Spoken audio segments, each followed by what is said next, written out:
Shalom aleihim, besem Yesua Hamasiah, Yesus jidu deminggi ansin. Assalamualaikum warahmatullahi Isa Almasih. True God Jesus Christ bless you all. Yesus Allah yang benar memberkati kita sekalian. Saya Pendeta Henry Tandianta MPS. Saya akan kembali membacakan tulisannya Pak Ustadz 717. Ya, saya menghargai tulisan ini, dan tulisan ini benar Alkitabiah. Begini judulnya, Urutan Penciptaan.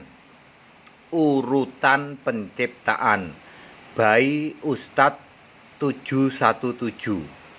Assalamualaikum warahmatullahi Isa Almasih. Pengantar. Bapak Ibu sekalian, pertama saya bersyukur saya mantan Ustadz, bukan mantan Romo, bukan mantan pendeta Nasrani. Jadi saya dengan mudah berbalik arah mengimani Yesus Kristus satu-satunya Allah ini ya. Saya baca tulisan ini, kelihatan nggak? Nggak kelihatan ya? Nah itu ya. Jadi saya tinggal bacain tulisannya Pak Ustadz. Jadi saya dengan mudah berbalik arah mengimani Yesus Kristus satu-satunya Allah yang benar, yang kudus, yang maha kuasa, Alfa Omega. Saya tidak membayangkan kalau saya mantan SSY, Saksi Yehova maksudnya, mantan Romo, mantan pendeta Tritunggal, pasti saya tegar tengkuk, sulit untuk mengimani Yesus Kristus satu-satunya Allah. Betul Pak Ustadz. Mendingan Pak Ustadz yang jadi tobat terima Kristen, jadi Kristen, percaya Yesus, daripada Romo atau pendeta. Itu lebih keras kepala kalau Romo atau pendeta ya. Benar sekali kata Pak Ustadz, mendingan Pak Ustadz ya. Kedua harus dipahami Allah adalah sang pencipta, permulaan segala ciptaan, bukan ciptaan yang permulaan ya. Tentu Allah tidak diciptakan. Jangan ada yang bertanya seperti dulu saya waktu masih jadi ustadz. Siapa yang menciptakan Allah ya? Benar juga nih Pak Ustadz nih. Ketiga, harus berdasar apa yang tertulis di Alkitab saja. Jangan tafsir, jangan berteologi. Ya Pak, teologi itu memang tafsir Alkitab. Jadi doktor teologi, doktor ahli tafsir Alkitab. Ahli tafsir doang tapi nggak paham Alkitab. Keempat, Allah itu roh, maha kuasa, maha hadir, tidak dibatasi apapun. Bisa menjadi apa saja, berapa saja, kapan saja, di mana saja. Tuhan huruf besar semua, gambar Allah, firman dengan F huruf besar, anak domba adalah Allah juga. Kelima, yang dimaksud penciptaan adalah yang dilakukan Allah tanpa bantuan manusia. Sebab ada beberapa ciptaan yang minta bantuan manusia meskipun yang menyuruh Allah. Contoh, kemah perjanjian atau kemah kemah tabernakel itu ya. Kemudian tabut perjanjian, bait Allah Salomo dan lain-lain. Ini masuk ke materi ya. Urutan penciptaan. Wah ini luar biasa nih. Nomor 1, Amsal 8 ayat 22. Yang pertama kali diciptakan Allah adalah hikmat Allah. Waduh, Anda boleh tanya ke 200.000 pendeta dan Romo di Indonesia, tidak pernah ada yang tahu bahwa Allah menciptakan sesuatu yang pertama kali diciptakan adalah hikmat Allah. Amsal 8 ayat 22.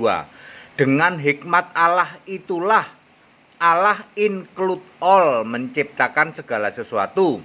Itu sebabnya Roma 16 ayat 27, Yesus adalah satu-satunya Allah penuh hikmat. Ya, ini sudah terjadi, penciptaan hikmat ini sudah terjadi.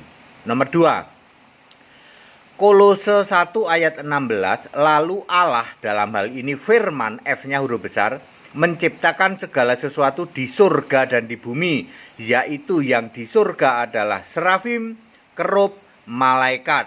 sedangkan yang di bumi adalah tanah bumi belum berbentuk dan samudra raya. Ini juga sudah terjadi. Urutan yang ketiga, Kejadian pasal 1 ayat 1 sampai 31. Maka Allah menciptakan langit, bumi dan isinya, perhatikan, dalam bentuk bulat. Kan tadinya belum berbentuk ya. Sebab tadinya belum berbentuk sesuai Kolose 1 ayat 16. Ini juga sudah terjadi. Urutan nomor 4. Kejadian 2 ayat 7 sampai Kejadian 3 ayat 24, Allah menjadikan manusia dengan menciptakan, membentuk, menjadikan sebagai makhluk hidup. Selain manusia juga dijadikan binatang dan makhluk hidup lainnya. Ini juga sudah terjadi. Kejadian nomor 5, Galatia 3 ayat 24 dan Galatia 4 ayat 4. Galatia 3 ayat 24, Allah menciptakan atau menurunkan perintah-perintah yang disebut Taurat dan kitab para nabi. Sejak kitab Kejadian sampai Maleaki, itulah Taurat dan kitab para nabi tujuannya satu, menuntun umat sampai Yesus datang. Seperti yang tertulis di Galatia 3 ayat 24, dan setelah genap waktunya ya, barulah Yesus datang. Ini Galatia 3 ayat 24 dan Galatia 4 ayat 4. Ini juga sudah terjadi. Sekarang urutan nomor 6, Yesaya 43 ayat 10, ini sama dengan Yohanes 1 ayat 14, Allah dibentuk. Allah menjadi manusia, tujuannya karya penebusan, karena sudah genap waktunya jadi harus dijalankan. Ini juga sudah terjadi. Urutan nomor 7, Yohanes 14 ayat 2, Yesus naik ke surga sebagai anak domba menciptakan tempat untuk kita. Jangan berpikir itu sebuah rumah ya. Ini sedang dikerjakan oleh anak domba dan belum selesai. Wahyu urutan nomor 8, Wahyu 21 ayat 1. Yesus anak domba menciptakan bumi baru. Ya. Ini sudah terjadi sebab bumi yang lama ini belum terjadi, belum terjadi sebab bumi yang lama belum lenyap ya.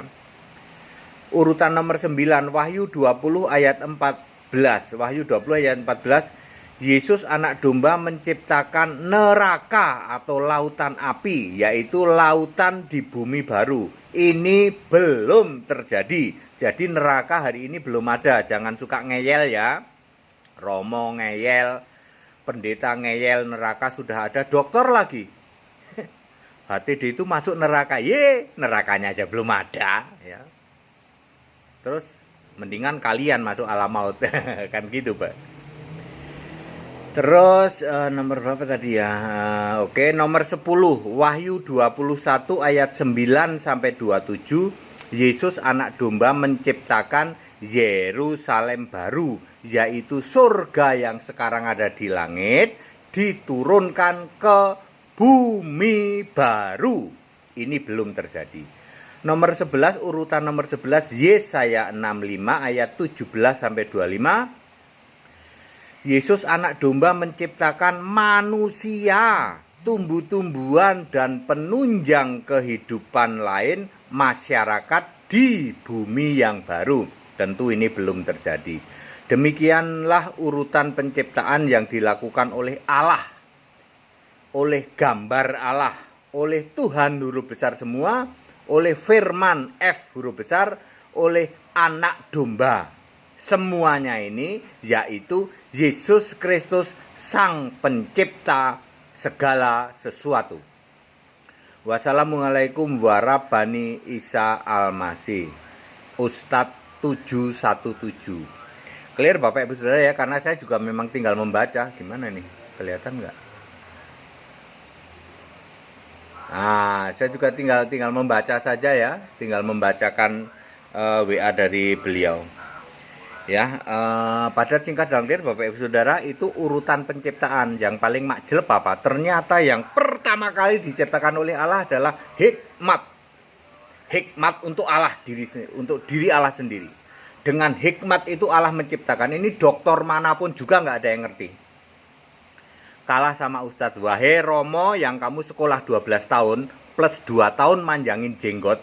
Wahai pendeta doktor kamu yang sekolah 7 tahun pelajaranmu cuma teologi tafsir Alkitab. Kamu kalah sama ustadzku yang baru 2 bulan lalu saya baptis di Jogja.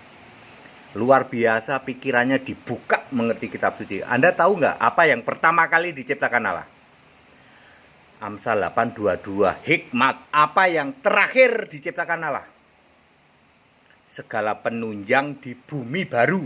Di bumi baru ada masyarakat juga. Di situ penciptaan manusia, penciptaan tumbuhan. Anda tahu nggak kalau binatang tidak diciptakan?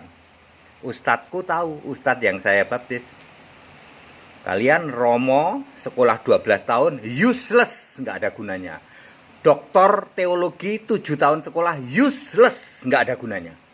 Kalau Anda tidak lebih pinter dan lebih paham dari ustadz yang 2 bulan saya baptis.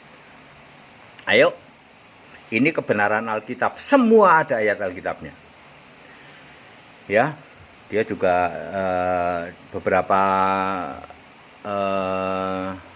mungkin beberapa minggu lagi sudah lulus dari sekolah Alkitab juga dia.